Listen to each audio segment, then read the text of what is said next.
நம்பிக்கை இல்லைன்னா இந்த உலகத்தில் நாம் நடமாடவே முடியாது. அவநம்பிக்கையோடு இருந்துக்கிட்டு இருந்தால் என்றைக்கும் அவஸ்தை தான். நாம் நம்புறது நடக்குதோ இல்லையோ அது வேறு விஷயம். ஆனால் எதையும் நம்பி தான் நாம் அடி வைக்க வேண்டியிருக்கு.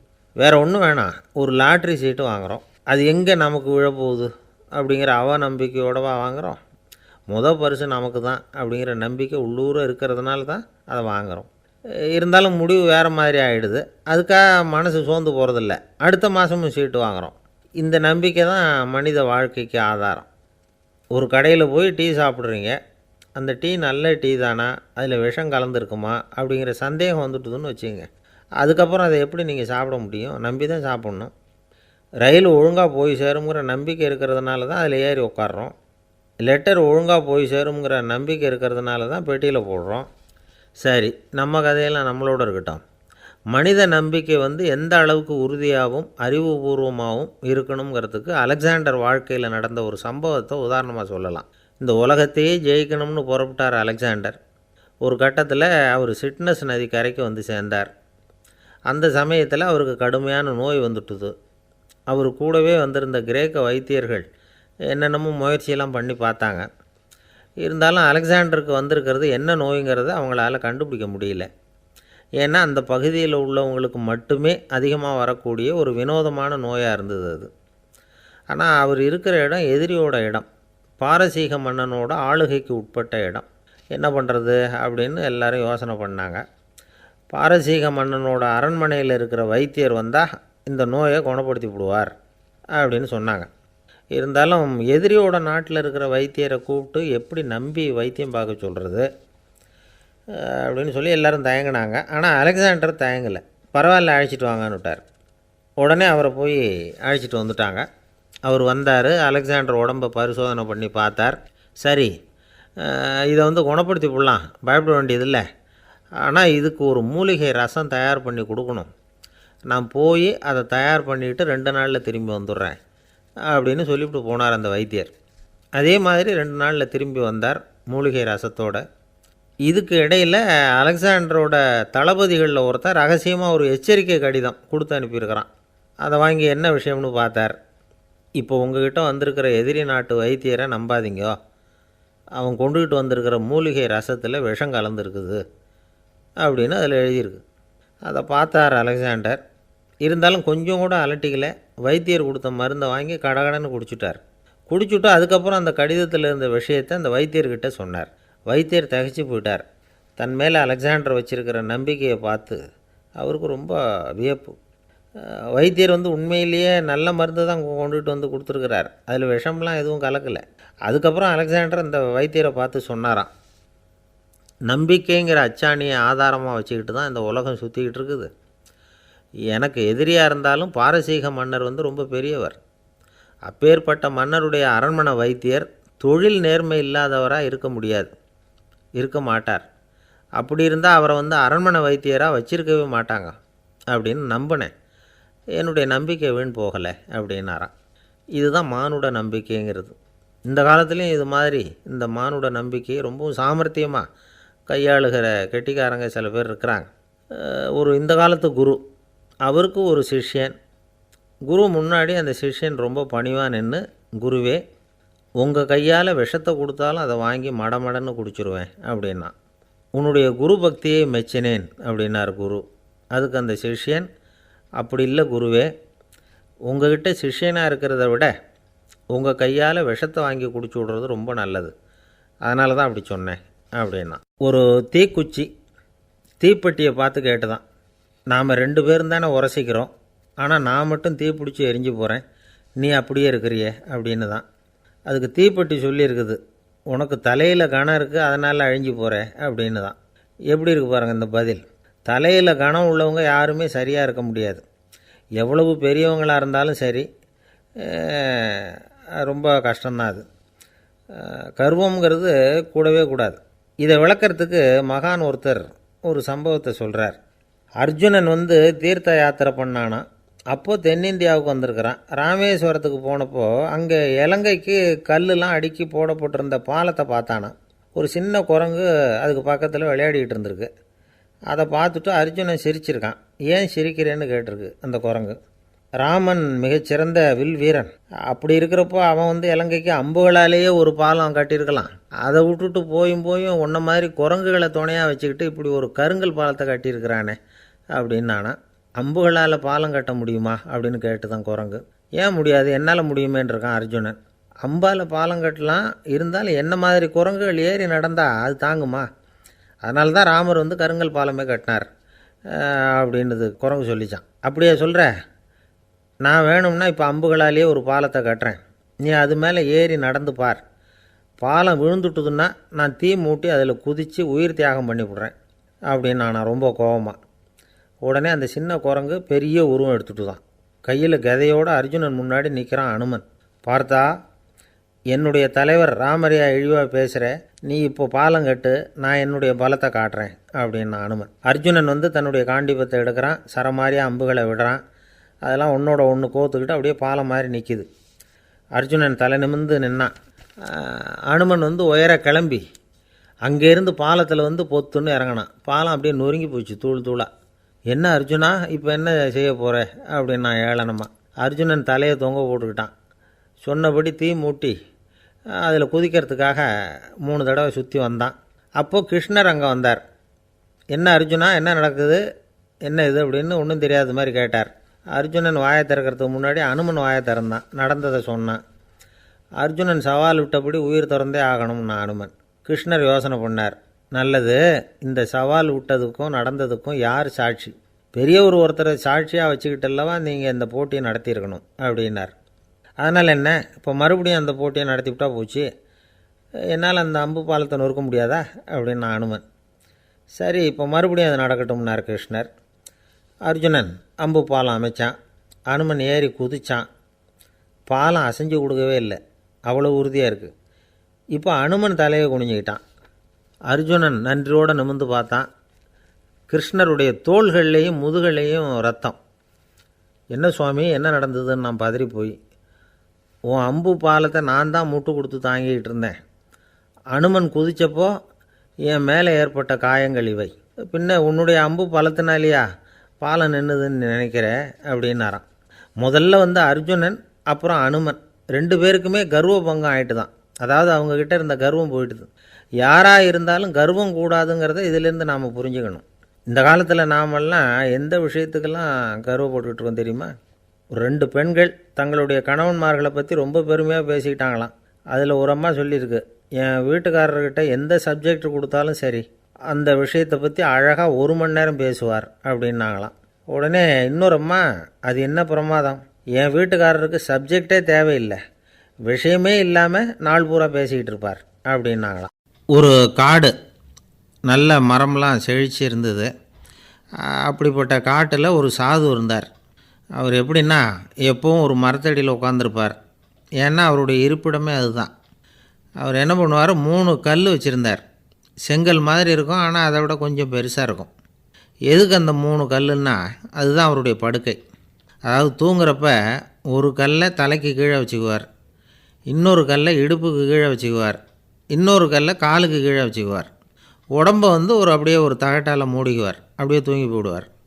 மழை பெய்யுதுன்னு வச்சுங்க, அவர் உடம்பு 3 கல் மேலே இருக்குதா, அதனால் தண்ணி அடியில் ஓடி போடும், உடம்பு நனையாது. மேலே தகடு இருக்கிறதுனால மழையும் உடம்புல படாது. அவர் தூக்கமும் கெடாது, நிம்மதியாக தூங்குவார். பகலில் அந்த 3 கல்லையும் ஒரு சேர ஒரு அடுப்பு மாதிரி வச்சு அது மேலே உட்காந்துக்குவார். அதனால் பாம்பு பூச்சி எதுவும் அவரை தொந்தரவு பண்ணுறதில்ல, அது பாட்டுக்கு நடந்து போயிடும். அவர் பாட்டுக்கு நிம்மதியாக இருப்பார். யாராவது எதையாவது கொண்டுகிட்டு கொடுத்தா அதை வாங்கி சாப்பிடுவார், அவ்வளவுதான். ஒரு நாள் அந்த நாட்டு அரசன் காட்டுக்கு வேட்டையாட வந்தான். அந்த வழியாக வந்தப்போ இந்த சாது படுத்துருக்கிறத பார்த்தான், பரிதாபப்பட்டான். ஐயோ பாவம், இவர் இப்படி இந்த கல் மேலே உடம்பை வச்சுக்கிட்டு தூங்குறாரே, என்ன பாடுபடுவார், இவரை நாம் அரண்மனைக்கு அழைச்சிட்டு போய் சுகமாக நிம்மதியாக இருக்கிறதுக்கு வழி செஞ்சு கொடுப்போம், அது ரொம்ப நல்லாயிருக்கும் அப்படின்னு நினச்சான். அப்படி நினச்சிக்கிட்டே அரண்மனைக்கு வந்துட்டான். அதுக்கப்புறம் ஒரு பல்லக்கையும் 2 சேவகர்களையும் காட்டுக்கு அனுப்பி அந்த சாதுவை மெதுவாக இங்கே அழைச்சிட்டு வந்துடுங்க அப்படின்னு சொல்லி அனுப்பி வச்சான். இவங்க போய் அவர்கிட்ட விவரத்தை சொன்னாங்க. எனக்கு என்னத்துக்கு அரண்மனை வாசம் அப்படின்னார். இருந்தாலும் மன்னர் உத்தரவு, நீங்கள் அவசியம் வரணும் அப்படின்னாங்க இவங்க. சரின்னு சொல்லிவிட்டு வேறு வழி இல்லாமல் புறப்பட்டார். புறப்படும் பொழுது என்ன பண்ணாருன்னா, மறக்காமல் அந்த 3 கல், ஒரு தகடு அதையும் எடுத்து பல்லக்கில் வச்சுக்கிட்டார். என்னத்துக்கு இதையெல்லாம் எடுத்து வைக்கிறாரு அப்படின்னு சொல்லி அவங்க யோசனை பண்ணாங்க. இருந்தாலும் அதை பற்றி ஒன்றும் கேட்கல. பேசாமல் அவரை அழைச்சிட்டு போய் அரண்மனையில் விட்டுட்டாங்க. அரசன் ஓடி வந்தான், வரவேற்றான், அறுசுவை உணவு படைத்தான். அவர் படுக்கிறதுக்கு தங்க கட்டில், பட்டு மெத்தை, இப்படி எல்லாம் ஏற்பாடு பண்ணி வச்சான். இங்கே படுத்து ஓய்வு எடுத்துங்க அப்படின்னு சொல்லிவிட்டு அவன் பாட்டு போயிட்டான். மறுநாள் காலையில் வந்து பார்க்குறான், சாது படுத்துருக்கிறார். எப்படி தெரியுமா? அந்த பட்டு மெத்தை மேலே 3 கல்லையும் வச்சு வழக்கம் போலவே அது மேலே படுத்துருக்கிறார். அதுக்கு மேலே தகடு. அரசன் பார்த்துட்டு அதிர்ச்சி ஆகிட்டான்.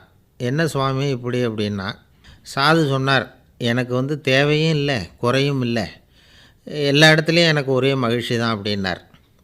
மகிழ்ச்சிங்கிறது தங்க கட்டிலேயோ பட்டு மெத்தையிலேயோ இல்லை, அது மனசில் இருக்கிற ஒரு விஷயம்.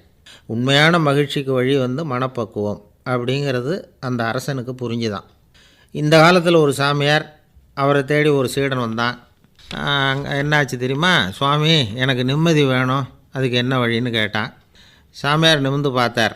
அப்புறம் சொன்னார், நீ ஏகப்பட்ட பேர்கிட்ட கடன் வாங்கியிருக்கிற, அதையெல்லாம் திருப்பி கொடுத்தா தான் உனக்கு நிம்மதி கிடைக்கும்னார்.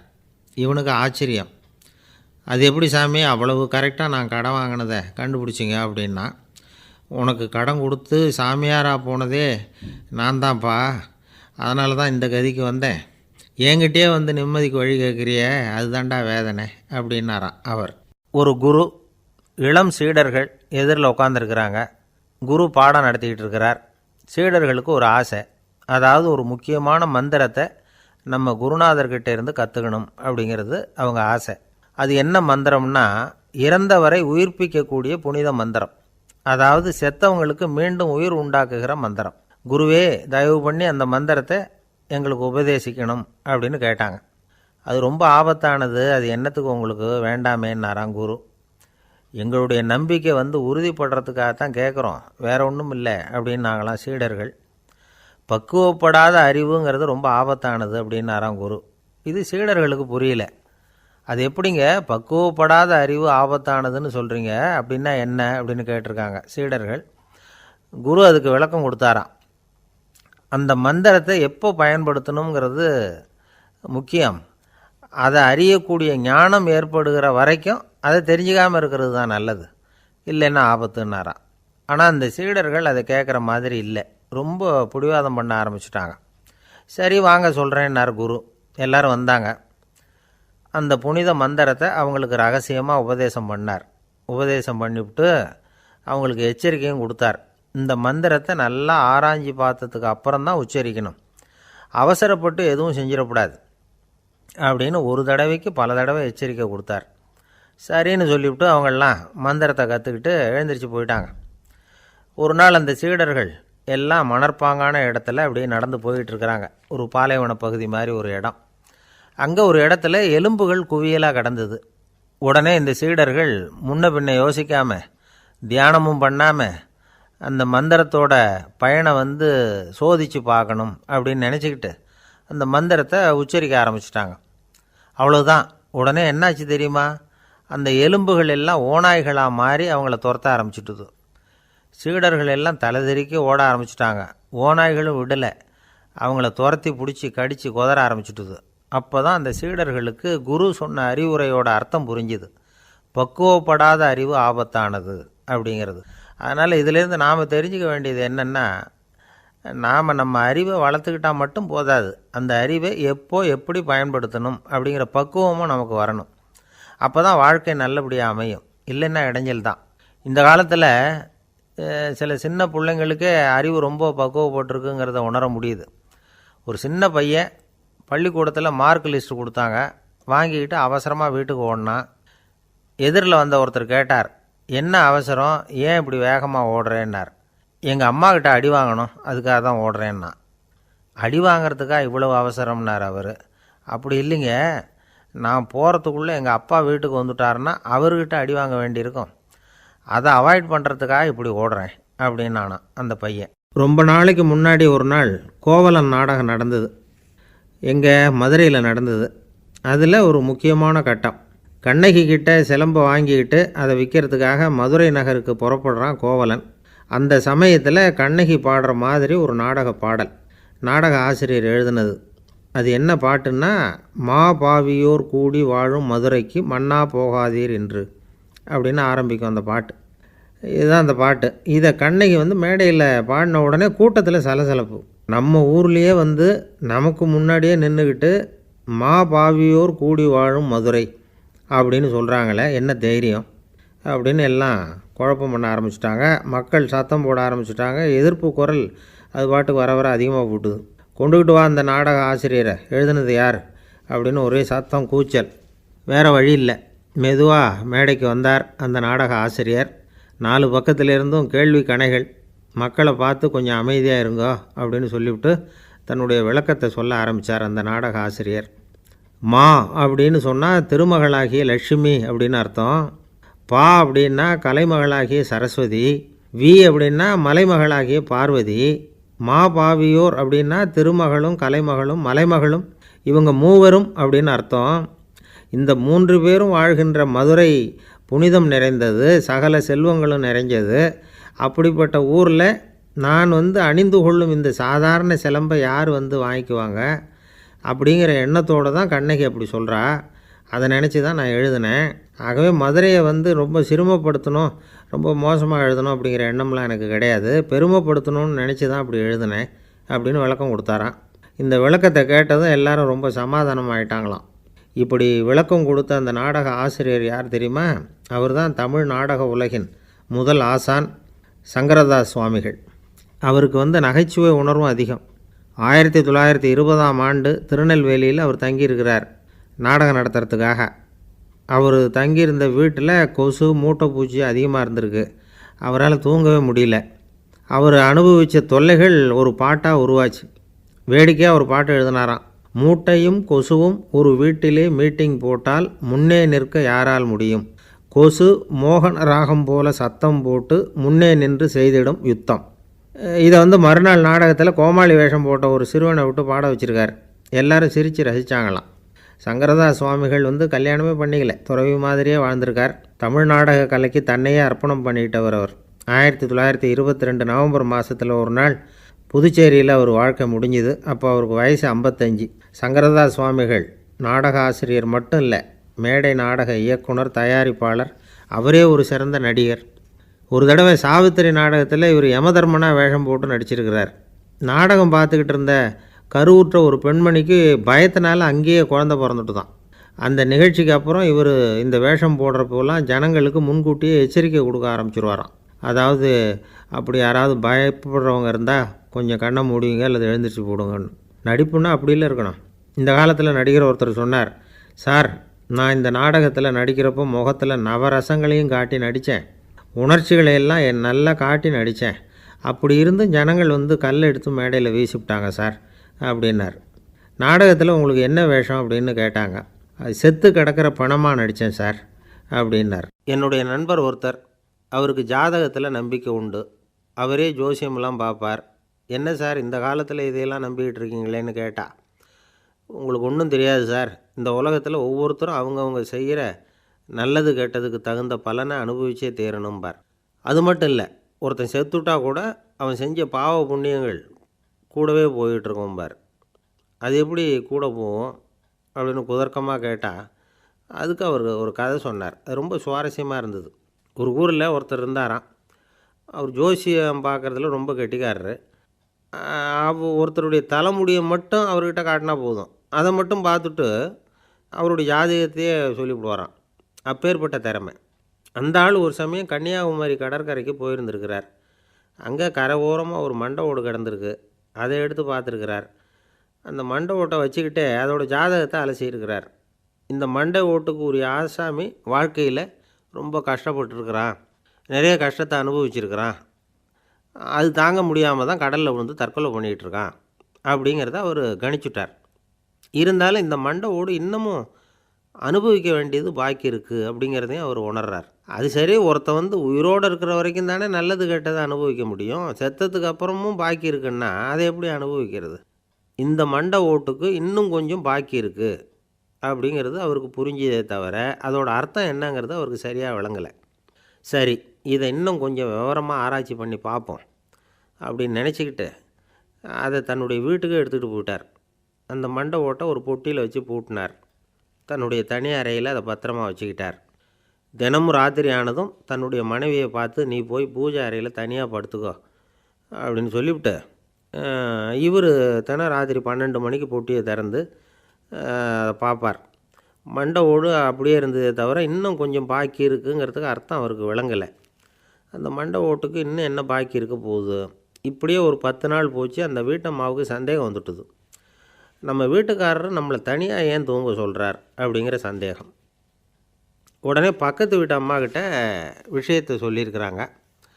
அந்த அம்மா உடனே, நீ கவலைப்படாத, நான் கண்டுபிடிச்சி சொல்கிறேன்னு சொல்லிவிட்டாங்களாம். அன்றைக்கி ராத்திரியே ஜன்னல் வழியாக எட்டி பார்த்துருக்குறாங்க. இந்த ஆள் மண்டை ஓட்டை கையில் வச்சுக்கிட்டு அதை திருப்பி திருப்பி அப்படியும் அப்படியும் பார்த்துக்கிட்டு இருந்தது தெரிஞ்சுட்டுது. மறுநாள் காலையில் அவரோட மனைவியை பார்த்தாங்க. ஏம்மா, உன் வீட்டுக்காரருக்கு நீ முதல் மனைவியா 2வது மனைவியா அப்படின்னு கேட்டாங்க. எனக்கு தெரிஞ்ச வரைக்கும் நான் ஒருத்தி தான் அவருடைய மனைவின்னாங்க. அப்படி இல்லை, நீ அவருக்கு 2வது மனைவி. முதல் மனைவியின் மண்டை ஓடு தான் அவர் கையில் இருக்குப்போ, அதை தான் அவர் தினமும் ராத்திரியில் எடுத்து பார்த்துக்கிட்டு இருக்கிறாரு அப்படின்னு விட்டாங்க அந்த அடுத்த வீட்டம்மா. அப்படியா விஷயம்னு சொல்லிவிட்டு கணவன் வீட்டில் இல்லாத நேரமாக பார்த்து அந்த மண்டை ஓட்டை எடுத்து கொண்டாந்து ஒரு உரலில் போட்டு உலக்கையால் குத்தி நொறுக்க ஆரம்பிச்சுட்டுது அந்த அம்மா. வெளியே போயிருந்த அந்த ஆள் அப்போ தான் உள்ளே நுழைஞ்சார். மண்டை ஓடு உலக்கைக்கிட்ட குத்து வாங்கிட்டு இருக்கு. அது அனுபவிக்க வேண்டியது இன்னும் கொஞ்சம் பாக்கி இருக்குது அப்படிங்கிறதுக்கான அர்த்தம் எனக்கு இப்போ தான் புரிஞ்சுதுன்னாராம் அவர். இந்த கதையிலேருந்து நாம் இன்னொரு நீதியையும் புரிஞ்சுக்கணும். அதாவது நம்ம வீட்டை பற்றி நமக்கு தெரியாததெல்லாம் அடுத்த வீட்டுக்காரங்களுக்கு நல்லா தெரியும்.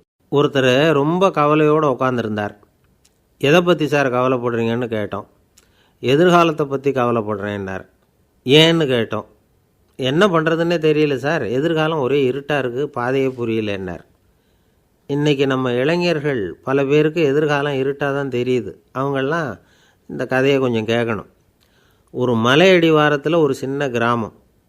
அந்த மலை ரொம்ப உயரமானது. அடர்த்தியாக செடி கொடிகள் மரங்கள் அதில் மண்டி கிடக்குது. பகல் வேளையில் இருட்டாக தான் இருக்கும், அவ்வளோ அடர்த்தி. அந்த மலை உச்சியில் ஒரு கோவில். நாள் ராத்திரியே புறப்பட்டால் தான் காலையில் அந்த கோவிலுக்கு போய் சேர முடியும்.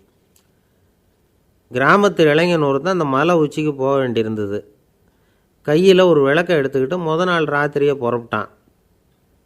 புறப்பட்டு போனவன் கிராமத்து எல்லையிலேயே நின்றுட்டான். ஏன் தெரியுமா? அவன் கையில் இருந்த விளக்கோட வெளிச்சம் 10 அடி தூரத்துக்கு தான் தெரியுது.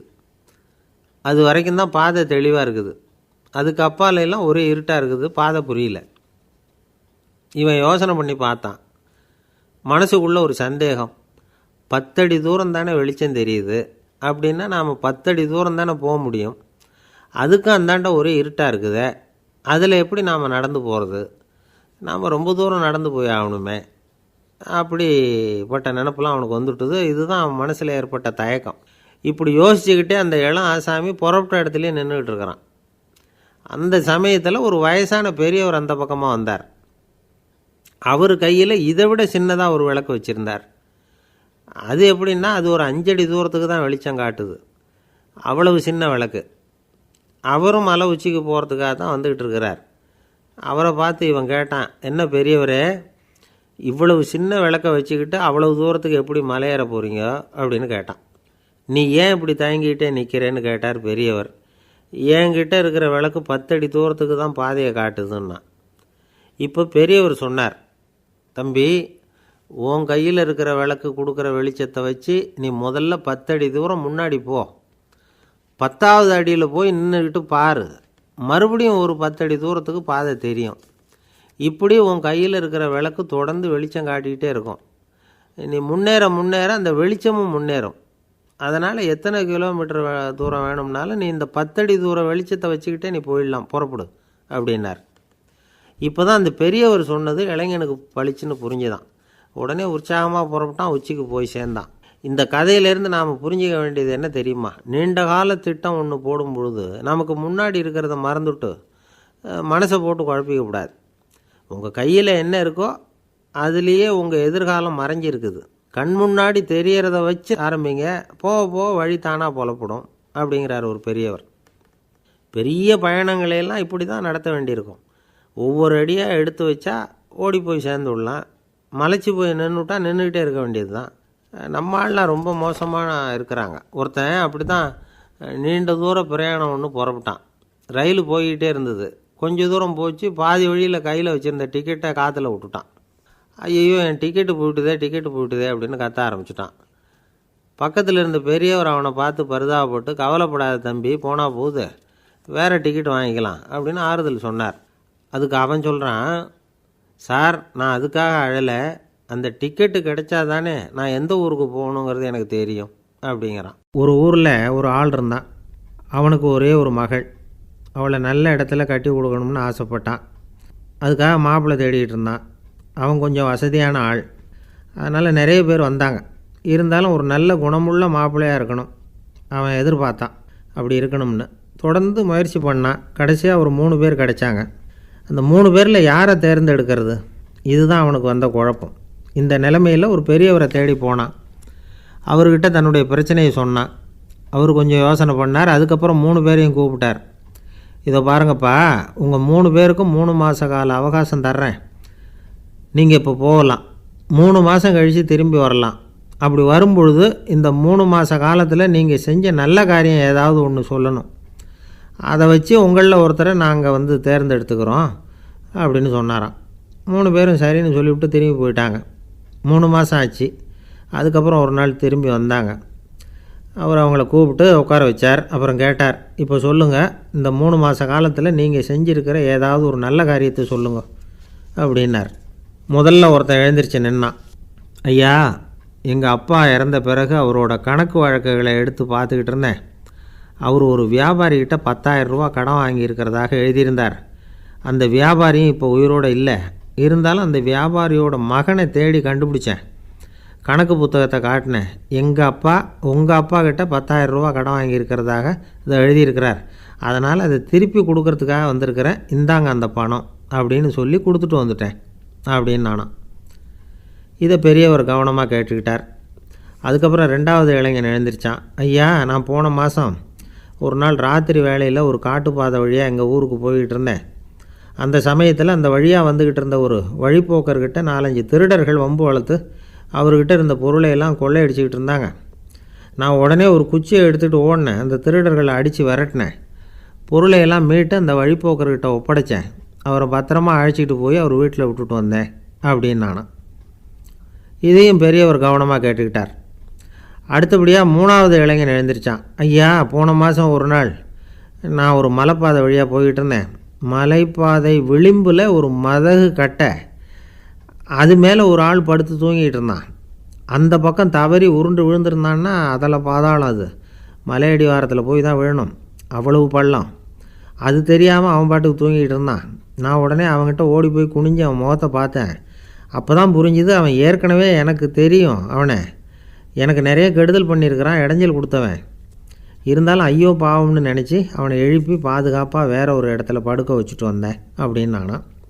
பெரியவர் இதையும் கேட்டுக்கிட்டார். அதுக்கப்புறம் அவங்க 3 பேரையும் பார்த்து, நீங்கள் போகலாம், நாங்கள் யோசித்து முடிவு பண்ணி உங்களுக்கு சொல்லி அனுப்புகிறோம் அப்படின்னாராம். அந்த இளைஞர்கள் புறப்பட்டு போயிட்டாங்க. அதுக்கப்புறம் அந்த பெண்ணோட அப்பாவை பார்த்து சொன்னார், இந்த 3 பேருமே நல்ல பிள்ளைங்க தான், அதில் ஒன்றும் சந்தேகம் இல்லை. இருந்தாலும் இந்த 3 பேர் செஞ்ச செயல்களையும் ஒப்பிட்டு பார்க்க வேண்டியிருக்கு.